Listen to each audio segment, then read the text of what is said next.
Hey, what's up, guys? Out here, my little avocado tree is doing pretty well. It's actually quite large.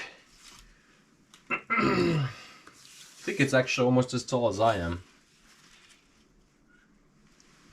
So today we've got these Rivet lock Puukkos, and this is number 13, fresh out of the batch that I've been preparing for a show at Varusteleka, not this weekend but the next,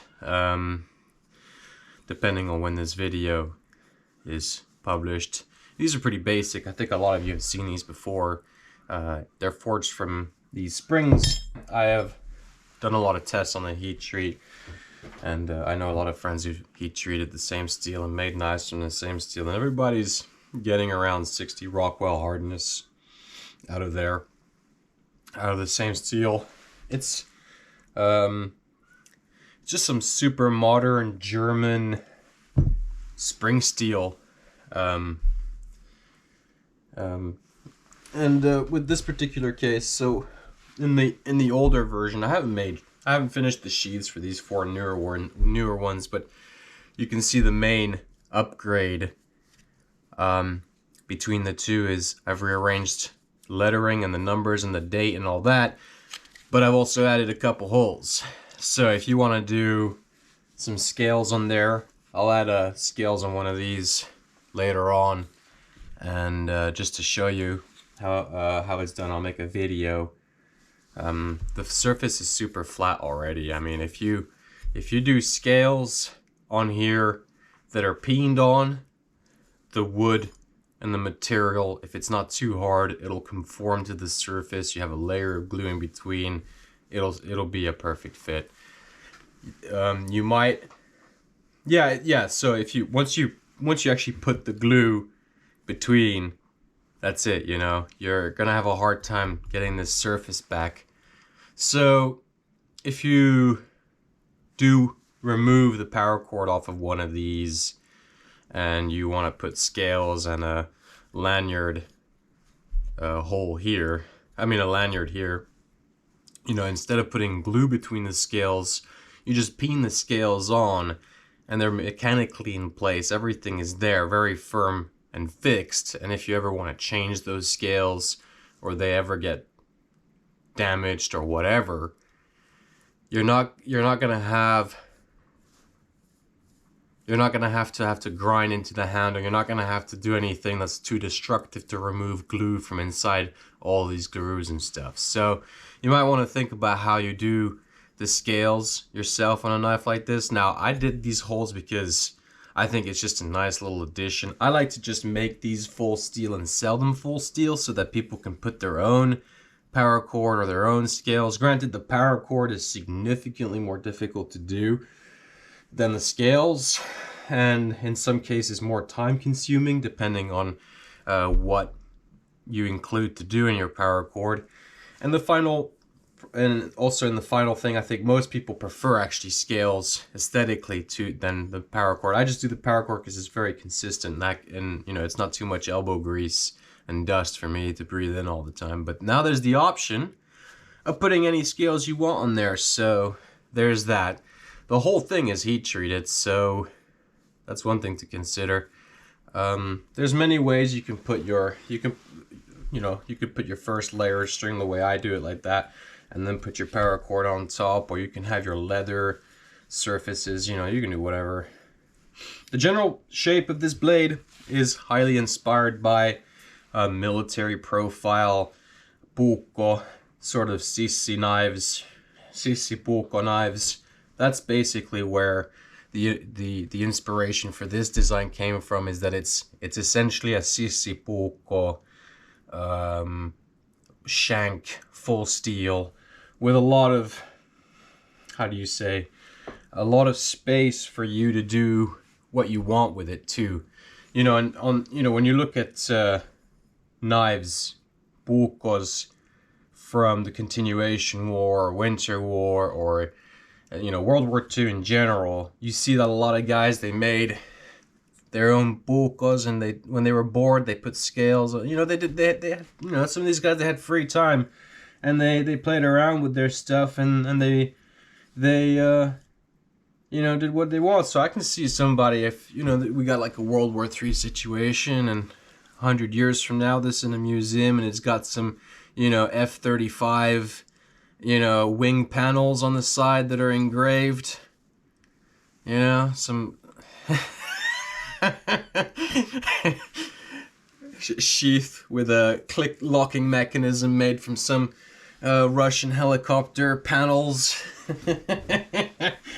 But, you know, that's the thing. These are supposed to be simple, but they're forged spring steel. And nowadays, you know, a lot of people, they don't really, the forging is not super duper, like, how do you say, it's not really seen for its metallurgical,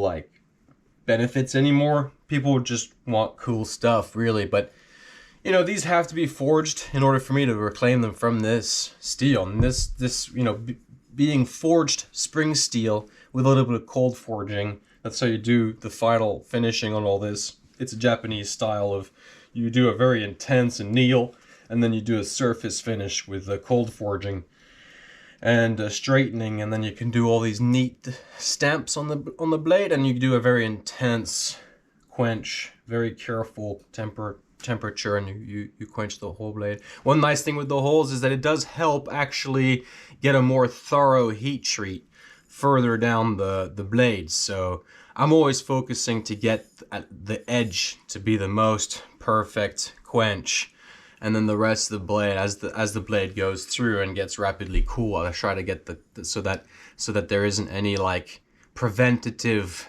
cooling steps. There isn't too much. Having the hole here, this was actually a 5mm hole, and these are 4mm holes. So there's actually a slightly bigger hole there, and that I mean, I don't know how much it helps, but that should help prevent any soft spots as well, sort of in this area right before the you know, the blade. That's generally a place you got to be careful for when quenching knives. It's kind of an easy spot to get like a soft spots in where there's large transitions between like geometric transitions between different areas, and that's why I think having I think it's smart to remove a lot of material from here. Anyway, on a knife like this, it makes a lot of sense, especially now that we've got this rivet lock Puukko system. So here, this one is number 13. You guys had a good look at it now. I've been talking about it for a while. I think the addition of the 2 added holes makes a lot of sense. I think it'll make it easier for me to sell. I can have, this is, I think, my favorite from this batch. It's not as finely made as the others that came from this batch, but the blade shape and I like a lot from this one. It's the shortest one too from these. This one's number 12. And again, couple holes, and you can see rivet lock Puukko medium, hot metal knives, and then this is, well, the date of stamping really, but this is, generally I like to think of that as the day they're finished, but really what it is the day when they're stamped, when they're cold forged, and after the cold forging and grinding. So they're heat treated after that. And if something happens in the day and I don't get to heat treat them and then sharpen them, then, you know, are they really finished on that day? But so far, every one I've made that has one of these has been finished on the same day. So far, up until 12 and many other series going back years, it has been so that that number also represents the day they're finished. So, unless it's a knife that has it on a tang that has like a wooden handle or something like that, then it can be slightly different. So that was number 12, and it's just, this is like really, really, really, having this little, what's it called, this grind here, this rounded grind on the tip, this type of rounded tip underneath too, where the blade is, and this is very like sissy kind of Puukko, you know, this long, narrow, sharp, but you know, you got a relatively thick spine, very sturdy, stiff blade. it's almost like a bayonet. You could call this like almost like a bayonet shank, but it's there's a lot of military utility knife, made by Glock, or I don't even remember all the brands, but it's pretty standard. Once you recognize it, you see it, and I like it a lot. And I think there's a reason why it's popular with the in history with when we see these, especially in Finland, these military Puukkos and stuff like that. So this one's number 11. And these were all finished on the 3rd of the 5th, except these two on the right. They were 18th of the 4th. So there was actually kind of a long break between these. But again, you see, hollow grind, quite a thin edge, very sturdy, stiff blade. Now, where you're using it here, of course, that black stuff is gonna wear off. There's nothing you can do about that. I mean, so far I'm really surprised how well it doesn't scratch inside the sheaths. So, but it won't take long for that to wear off anyway. The reason I leave it on, this is from the quenching. It's food grade safety, so it's burned on oil. I leave it on because it's impossible to rust this stuff. So it's from the quenching. So I try to finish the blade as much as I can before without doing anything undersized, and then I quench it, and then I remove a lot of metal from the edge, and I put an edge on afterwards under some water cooling. So there's no chance of overheating any of this blade. This whole thing is very, very tough because after the heat treat, after the temper, it's not been on a machine. That's it. It's as tough as it's ever gonna be.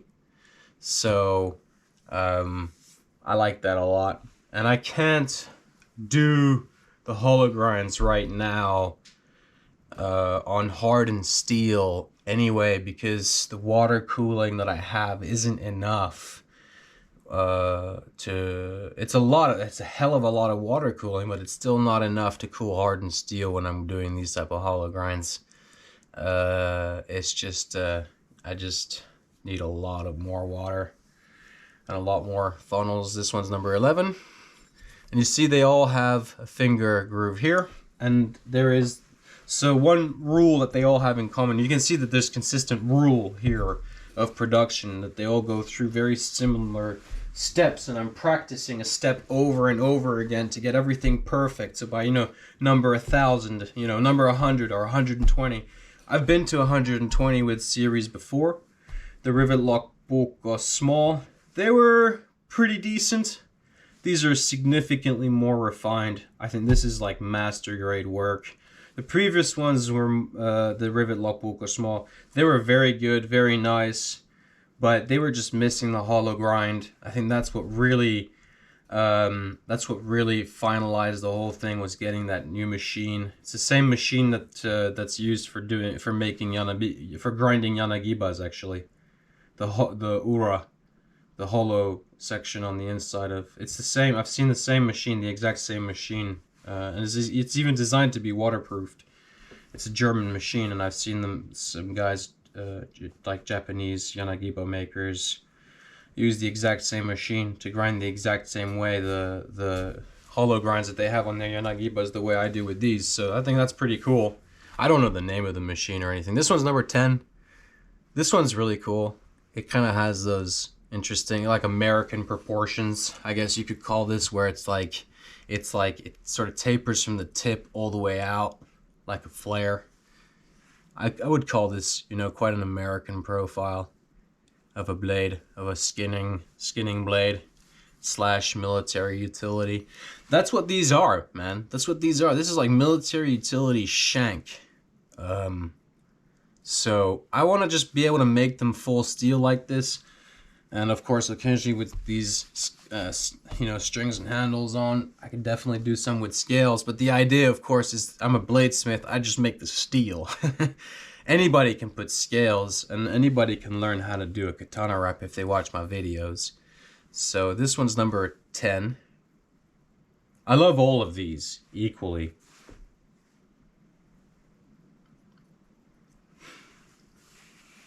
And then you can see the differences already between, actually let's get,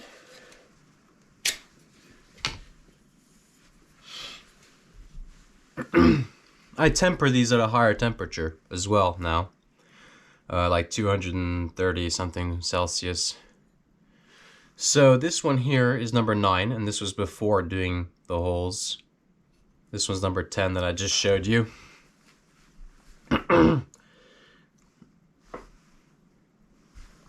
And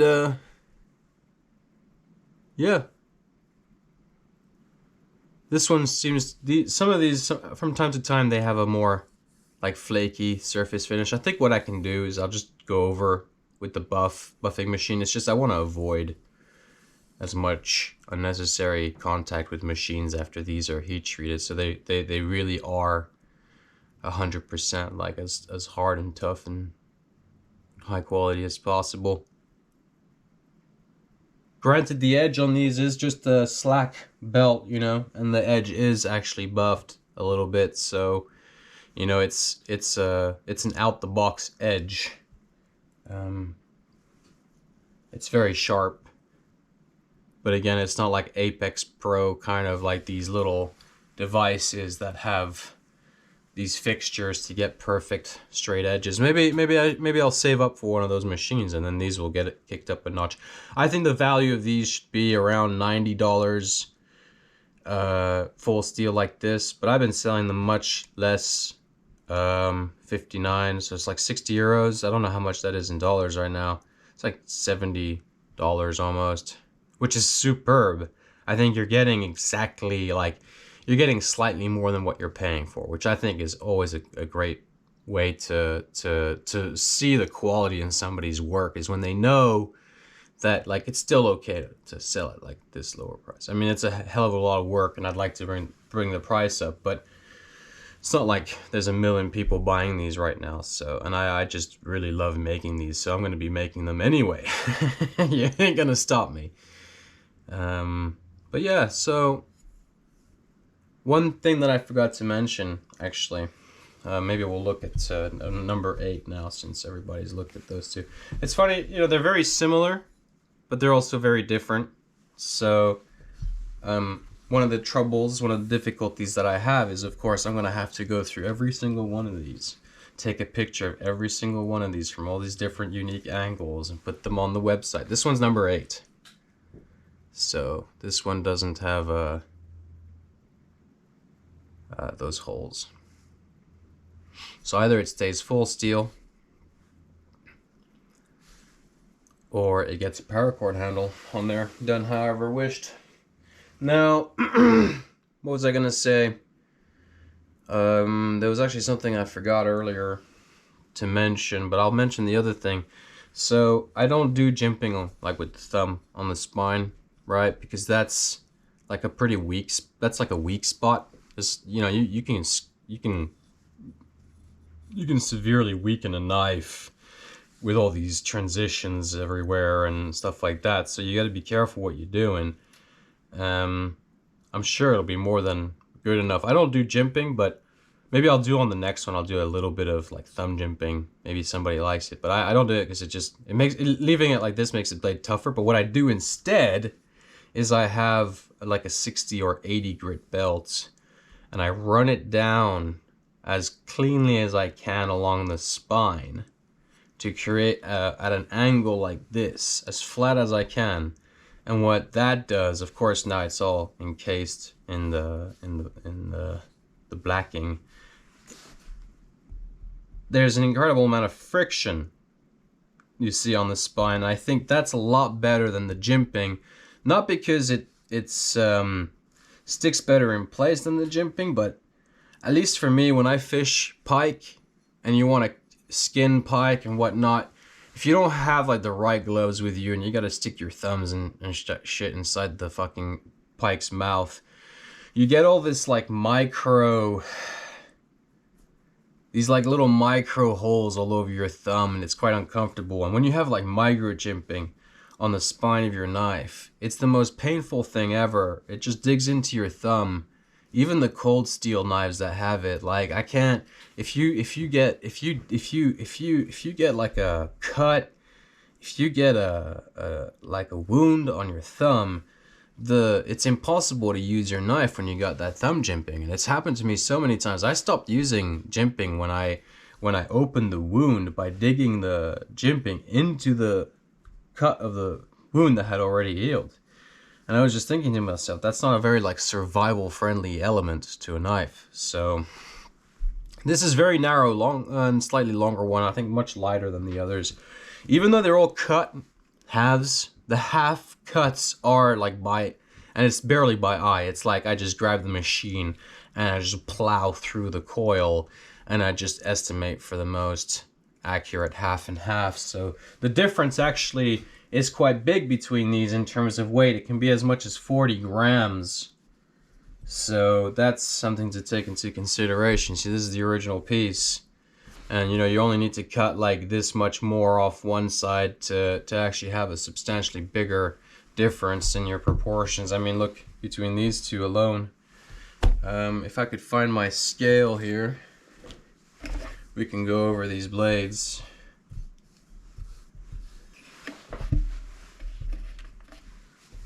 So they shouldn't be too different. First of all, this one, can you see yeah, you can see that. First of all, this one is almost 200 grams. It's on a leather table or whatever. 128 grams. So that's, you know, 70 gram difference almost.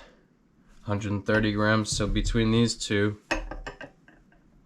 there's a 3 gram difference. Wow. Now that is interesting. Well, they're not that much different. You honestly couldn't tell. Huh. That is interesting. Only a 3 gram difference between those two. That's 128. That's 118. So 10 gram difference there between that one and the rest. That's 131. Holy. Wow. Well, I'm impressed. That's 129. Well, yeah, say what you want from that. I wasn't expecting, I got a better standard deviation there with my forgings than a lot of bullet manufacturers have with their loads. Then again, these are all like pretty consistently made. Like, you'd be surprised. It's almost sad that I have to sell these under $120 each, but we'll get there someday. Another thing I've added is like dimple marks. So one thing I noticed from some of the previous ones is that I wanted the blades to be a little bit wider, and it's amazing how much just a millimeter difference can make. I don't know if this is a millimeter difference here. No, it's like half centimeter. But even a millimeter makes a huge difference on things like this, especially when you're working with the same piece of metal. You're looking at a 1 gram difference here between most of these, like 1 or 2 or something grams or whatever. There's some of them are 10, but they're pretty consistent. So just a little bit of dimple marks on the top there. I don't even bring it all the way down here. I just do the dimple marks there right at the end after the cold forging. And that's enough to just bring out the blade a little bit, right? And get a little bit more width and to make it look a little bit more pronounced. You can sort of see on some of these where it sticks out a little bit. So, and I think it also, you know, of course the dimple marks are really nice. The problem, you know, you don't want to do the dimple marks just because they're pretty, right? You want to do the dimple marks because you have to. And, you know, like otherwise otherwise it's not real forging, you know, otherwise it's not a forged, you know. Yeah, exactly. Otherwise it's not real forgings. Now, of course, the downside to that argument is I could easily go over it with the round hammer face and finish it off and actually add a little extra width and all that. So it's kind of both ends, of course, because yes, there's a reason why the ball peen cold forging is there to increase the width to make it look prettier too, and that's a good excuse, but you got to be careful how you go with it, because otherwise, yeah, whatever. And but then of course I could have just planed it basically, or gone over it with the regular hammer and made it, you know, more consistent like this. The thing is, here it almost looks like sheet metal, right? It kind of looks like this has been stock removaled. So that's kind of like the downside to doing things properly, is that sometimes it looks so clean, it's kind of hard to visualize that the things that the blade actually came from this, right? So it's hard to visualize. Even if you look at the two next to each other, you kind of like, okay, yeah, okay, I'm being a bit, you know, I'm being a bit ridiculous here, of course. This is a gorgeous knife. But and of course, I think it's actually, wait, I straighten it out like this. And then I flip it over. And so it's actually like this, yeah. So that when I quench it, it warps up, because there's a lot of memory in this. So, and then it comes out straight. If it goes like this, it might actually warp because it's trying to go down. And then if I do it like this, then it's going to want to warp like this. And if I do it like this, it's going to warp like that. So you can actually see it in one of these. Was it actually that one? I think it was this one, yeah. Yeah, you can see the tip, a little bit of a warp. So it was actually this one, and you can see that it was. And the funny thing is, it probably wasn't forged like this. It was probably forged sort of slight angle like that. There's an enormous amount of memory in some of these spring steels because of you gotta forge them pretty good to get it out of there. I don't think the forging is even enough. There's a lot of other things you can do, but whatever. The nice thing now, of course, now when you have these ball peen marks there, it's much more obvious. Here it's very obvious. Now you sort of start connecting the dots. Okay, it's been mashed out, right? So that's, I think, kind of important, because then I don't have to communicate it so much. I like it on this one because it's very subtle. There's some flat areas. And I think I'm gonna do it more like this. So I don't do it anywhere else here. It just goes slightly on the spine. This one is absolutely gorgeous, this one. I was hesitating on how deep I was gonna stamp some of these blades, but this one I went all in. Of course, there is the trouble when you stamp mono steel like this, is that these are all, you know, these kind of weak zones. You know, they can fracture from some of these areas, but I think for me personally, that's only important on the blade, right? Because you're gonna grind metal away. It's not consistent thickness throughout. It's a bit of gunk there. So as long as the stamping for me is not at the ricasso, like beyond the handle for me, then it's fine. Because if you're gonna pry, it's gonna snap wherever the marking is on the blade, I think, mostly. And if, yeah, it's not gonna, this is so thick, it's spring steel, so, and it's very rare that the blades do pop across these anyway. So this just looks so sick, you know. And this one is just absolutely, I went all in. I just decided, whatever, I'm gonna stamp this really deep, and it looks really, really great. There was so as you can see, there's a bit of an evolution here as I progressed between the two. I was trying to mash, oops, hit the edge there on the spine of the other knife. So you can see that I was trying to replace this 2-dot system with the holes for the tang. And so the evolution was like kind of like figuring out, oh, where am I going to go with this? How am I going to do this? And you can see it's kind of crammed now between here, because the distance from, I have a device that lets me plug the holes in where I want them precisely, and it's a measure that's dependent on the distance from this number. And you can see this number's so far up from this hole that when I use my device to center the hole, the measure was significantly quite far away from the base. So there's a lot of cramming in there going on, and then so it looks very pretty here. And the holes, I kind of like the holes. The holes add some more kind of Japanesque to it. So you can see here, I'm starting to learn my lesson. I bring the number a bit further down. I think I could just bring it all the way down. That's what I was thinking at the time, which is what happens here. I basically touch it all the way at the bottom, and then I basically just cleared it there, and the H is a little crammed in there because the 2023 took up a little bit too much space. But again, so it's obvious that this system is kind of starting to become a bit too difficult to make consistent with the two-hole mechanism. So basically on the third one, I was like, you know what? I'm just going to move the HMK to the top left corner and remove the 2 dots in the middle. All right.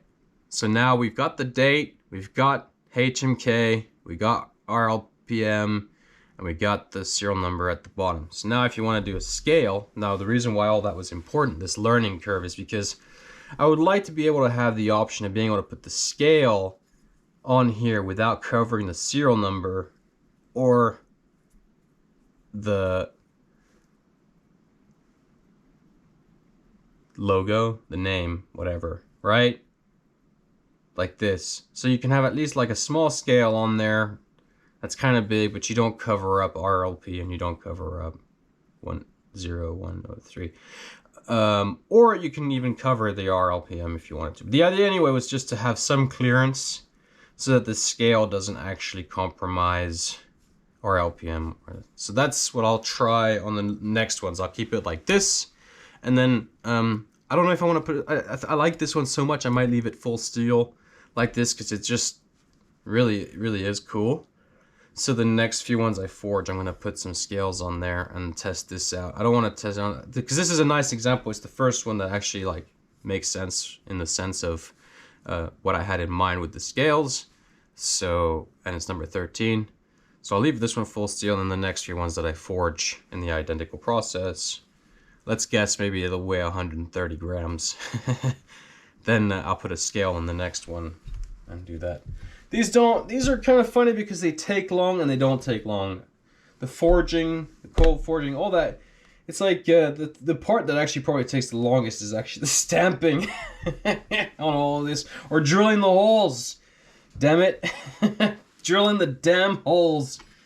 That takes a while. Sharpen every damn drill bit all the time. But here they are. They're super cool. They're on my website, and they're available. I mean, what more can you say? If you're into knife martial arts, this is probably a pretty familiar handle shape, blade shape. Even if you're like 120 years old, this is probably going to be one of the most familiar blade shapes and handles and proportions and kind of the whole thing put together to anybody who's done like knife martial arts or whatever, and military knife utility for literally over the last like 100-something, 20 years. So it's pretty cool. I'm combining a lot of aspects. It's like I'm combining like all these ideas about the Puukko, but I'm using Japanese forging techniques, and at the same time I'm using German steel, and then the sort of the overall final product is something that resembles like that takes influence from a military utility combat like boot knife slash dagger slash bayonet kind of thing. So it's very familiar to anybody who's like a military nerd, definitely, and quite easy to sharpen. This is number 3. I kept this one because it's a bit of a lemon. I did these polishes at first, but the problem with these is the polishes, they just start to rust, and I didn't want to have rust underneath the paracord, and this one will probably end up having that. So I wanted to test how easily rust can accumulate on a polished tang that has a paracord on it. So we'll see. So far it's too new, the knife. It's only like half a year old or something, so But the handle is way too short. So that was actually something I really have to quickly do right before the video ends. And this is extremely super duper important because this is something that you will relate to anybody and everybody who's interested in buying one of these or interested in the construction. So going back to the consistency of the product. So the manufacturing techniques, there is the most strictest rule in all of these is that the distance from the inside circle here, the choil, right where the blade starts, the distance from here to the pommel is minimum 11 centimeters. So here it's slightly bit longer, but this distance here, so before the blade starts, this distance on every single one of these, again I hit the edge on a fucking piece of metal, on every single one of these, now this one is 11 because I measured it properly, the other one was just a little longer, so this is 11.1. The strictest protocol in the entire construction of this entire knife is that the distance from the very pommel here to here, right where this circle starts, is 11 centimeters, which is like this. So yeah, there isn't much more to it than that. The distance to the blade, the thickness, let's just say the thickness of this one, this here generally is around 4 millimeters by the looks of it. It's a bit smaller on this one. I'm damaging the edges on these knives doing all this for you guys. I'm gonna have to go over and sharpen them again.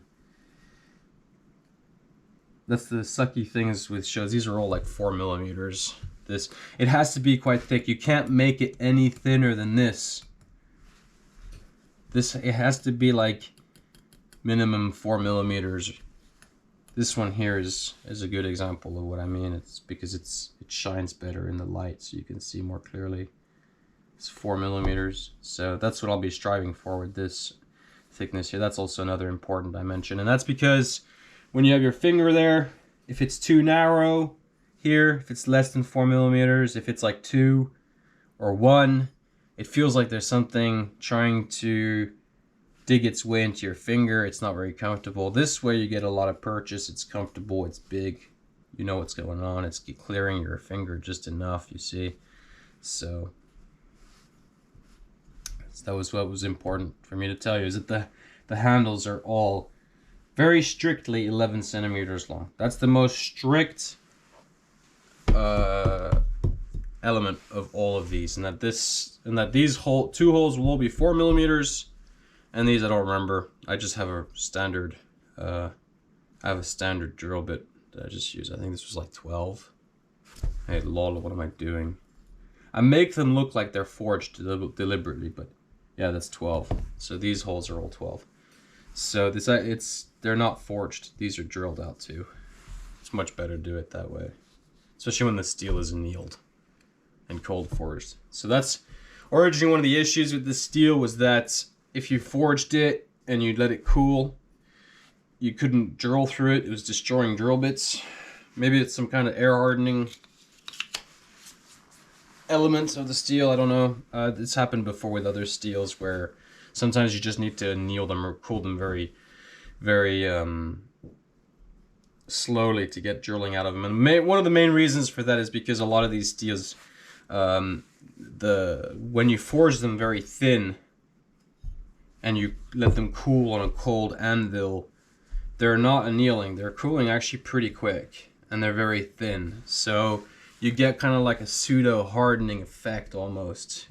And that's why sometimes it's a bit too difficult to drill through these. So if you're going to make these in volume and in a batch, and you're going to plow through tons of metal, and you're going to forge hundreds and hundreds of these, the smartest thing to do is to actually anneal every single one of them and cold forge every single one of them. You have to. Just the Japanese forging techniques to do it. You just have to. You have to. And yeah, so with this locking mechanism like this, of course, I'm not sure if this is the same sheath. Yeah, no, it might be the other one. No, this is this one. I don't want to get the wrong one in. When it's tight like that, you see, it doesn't fall out. You can throw this in your pocket. It'll stay like this in your pocket. You can throw this in a bag. You can just grab it, whatever. You know, grab it and throw it somewhere. You know it's going to stay in. It's very narrow profile. There's nothing protruding. It's very, very, very streamlined. You got no problems with this at all being put in any freaking place you want. Whether it's under your shirt, in your pockets, like I said, between layers, in a bag pocket or whatever. If you got like towels or whatever, you can just slip it in between those layers. Whether you want it as a boot knife or whatnot. I keep this area rounded. You see it prevents like gunk from falling in when it's rounded like this instead of carved out hollow. So this is a much better way to do it. And you can use your thumb here to push, to pull the blade out. Granted, at first, for a little while, some of these will be a little tight. So it's only, these are the earliest ones. That super tightness problem has been actually fixed with these because there's a slightly different approach at finishing that rivet. But either way, these are all very, very, very, very convenient. Oops. To carry. So next video I'm gonna make, this one's pretty much over now. One of the benefits of having this sheath, right? Imagine that there's two holes here. Now you can actually do whatever you want to the handle. You can add or remove scales, right? Whether you use the screws or you can add or remove your power cord, however you want, and the blade is always protected. So that's super important to me and the customer. I think this is one of the most high value aspects of this blade. It's like if you want to change your paracord handle, or if you want to practice doing your paracord handle on your knife or whatever, you want to do something to it, you can do it super safely because the knife is now inside its own sheath that is independent of a handle for its locking mechanism to work. Traditionally, what we see is, like, for example, with this CRKT Obake, they gave me this knife as a thank you. Iwa 2014. This was a present to me they gave to me. It was pretty cool, and I vowed that I would carry it every day. I carried it for like 7 years, 6 years or something. How many years did I carry it for? I don't remember how many years. Five years or something. And that somebody broke the tip. Maybe it was me. I don't know.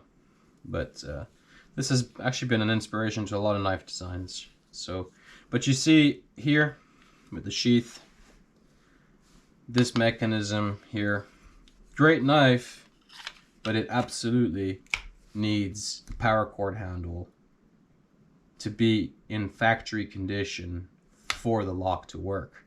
So if you wanted to change this paracord handle yourself, you'd have to be very careful how you do it actually, because the string starts on this side, not this side. So you'd have to be, you'd have to do it exactly the same way or similar to it. You'd have to get that first knot in there like this, you see. And that's how it's done. So the sheath here, this locks, it's the exact same principles.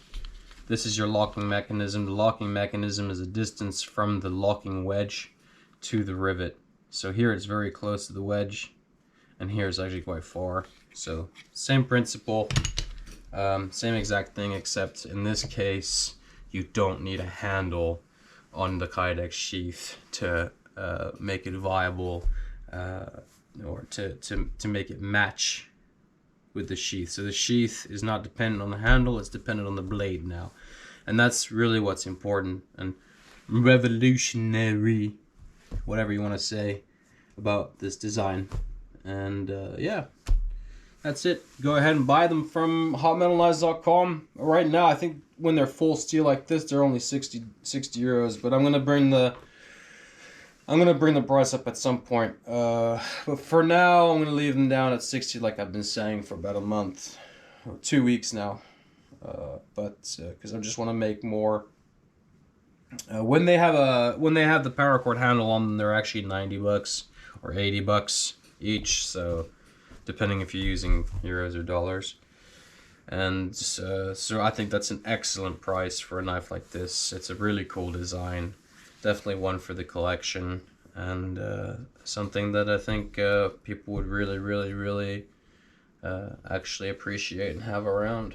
Whether they put their own handles on them or how they do it for them, stuff like that. It's a fun little blade, and it's remarkably rust resistant for carbon steel. Remarkably rust resistant for carbon steel because of the coating here. So it is a carbon steel. It will rust if it's in this shiny configuration, but with this coating like this, it takes a beating. It really does. It's remarkable. So yeah, I'm gonna be taking them to a fair, Varoseleka fair, in a couple weekends. Like I was saying, they're gonna sell like hotcakes there. So it might be wise to grab some of these before then, and then I'll tell you what I got left. I was thinking what I'd do is actually keep them for that show, but maybe I'll put them up on the website over the weekend. So yeah, aren't these great?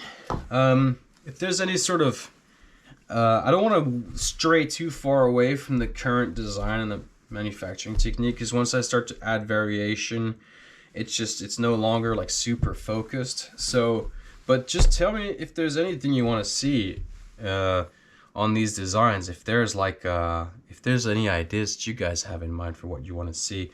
I have to catch up on my Pikal project. I need to update the Pikals to bring them to this level of mastery, of full steel awesomeness. But the Pikals, I don't want to make them out of spring steel.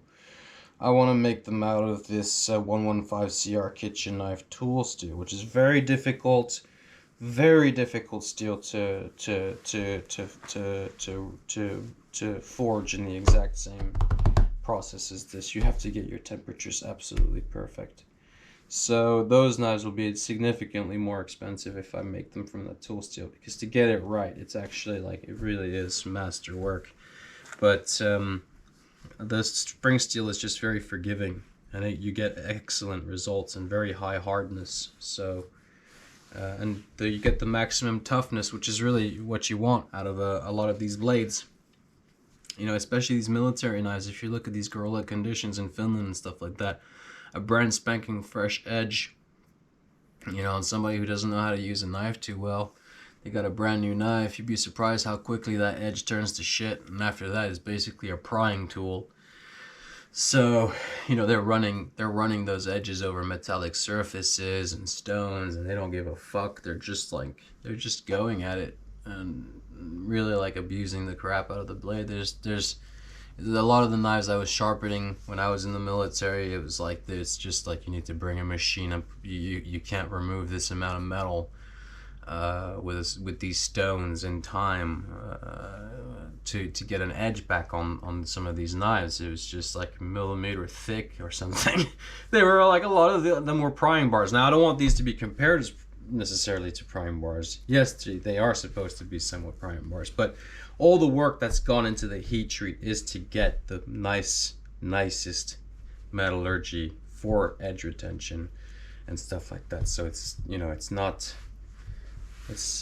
there's no compromise to getting the most out of the edge. What I could do, of course, is a double dip, where I have the water oil dip to get even more hardness out of the edge. But I don't know, I found that to be kind of shitty, because there's so much effort that goes into making the knife that if you don't do it absolutely perfectly and get used to doing it that way, you're gonna get, like, some of them are just not gonna make it through that process. You get a higher degree of failure rates, and the thing is, that failure rate is only acceptable if you have a power hammer, and I don't have a power hammer. These are all forged by hand. So I've done hundreds of blades like that successfully, but there's just some conditions you have to get perfectly right. And especially when a really nice one doesn't make it, it's just like, I don't know, it's not worth it. It's nicer to do it this way, especially if you got all your temperatures perfect. It's just, and the thing is, at the end of the day, a lot of it is, most important aspect is to actually not overheat your heat treat on some grinding machine after you've heat treated it anyway, if you want to retain the most. And these don't have almost any contact whatsoever with any machines after they're done, so they're very good heat treat, like I've been saying. So the Puukkos will be interesting to see how it goes, and thank you for watching. Again, tell me what you want to see. Another idea that's coming up is instead of doing a half coil, it's going to be a full coil, full round length. It's going to be double the size. I think, I don't know yet how long. I don't know how long the handle's going to be either. And that's going to be a spectacular object for any knife nerd to witness. And it'll be the Rivet Lock Puukko large. So I'll make a couple of those soon. They're gonna be a bit more expensive. You know, when the bigger a knife gets, it's not just like an incremental price that goes up. There's some things that have to be taken into consideration, because you get a lot more forging hours involved and stuff like that. So we'll see where it goes, but it won't be like, you know, $300 or anything like that. So same exact blade, just I think same exact knife, just like twice the metal, I guess, is the easiest and most reasonable way to say it. And I think what I'll do on the first one is I'll have the exact same handle proportion, because it's perfect in the hand. What I do is, the way I measure it is so that when my palm goes all the way around like this, you see how it sticks out the metal from the bottom. So I get the full grip. I get the front of the hand and the back of the hand all pushing against the handle. So that's why I chose that specific dimension, and no less than that. And that's so that when you grab when you have a full grip of that handle, all the meat that's in your hand, in your palm, that you have accessible is in contact with the blade. So to me, that's the magic number, and that's the magic number to me. And as you can see, there's slight excess, so if you want to actually do a skull crush, you can, but not too much excess so that it looks retarded. So pretty beautiful. I'm gonna have to sharpen these knives again after this, after knocking the edges on each other consistently. That's gonna be super cool. Stay in touch for that. Stay in touch for the Rivet Lock Puukko large. It's gonna be super cool. Y'all have a good one. Peace out.